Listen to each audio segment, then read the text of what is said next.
les vidéos de la catastrophe partagées par les habitants ressemblent à un tsunami dans les montagnes. La crue s'est calmée hier et ne va pas provoquer d'inondations durables selon les autorités locales, mais les pertes humaines sont déjà considérables et pourraient l'être encore plus dans les heures qui viennent. Les dernières nouvelles font état de 18 corps retrouvés, vous l'avez dit, mais au moins 150 ouvriers qui travaillaient sur le chantier d'une centrale hydroélectrique manquent à l'appel, dont une vingtaine qui sont coincés dans un tunnel. La centrale est, elle, complètement détruite.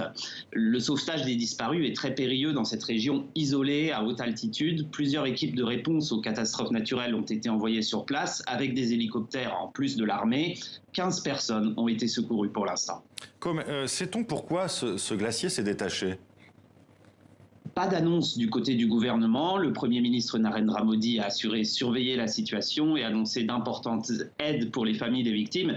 Mais déjà, oui, la société indienne s'interroge. Pourquoi cette fonte précoce et soudaine du glacier? Plusieurs experts évoquent l'ampleur du changement climatique qui a cours dans l'Himalaya et qui perturbe le cycle hydraulique. La tragédie de l'Uttarakhand doit être un signal d'alarme pour le monde entier, titre d'ailleurs le grand quotidien Time of India. La construction de nombreuses structures en béton dans la région, dénoncée par les activistes depuis longtemps, pourrait aussi avoir amplifié ce dérèglement. L'Inde compte 8000 glaciers, dont 200 qui sont considérés comme à risque.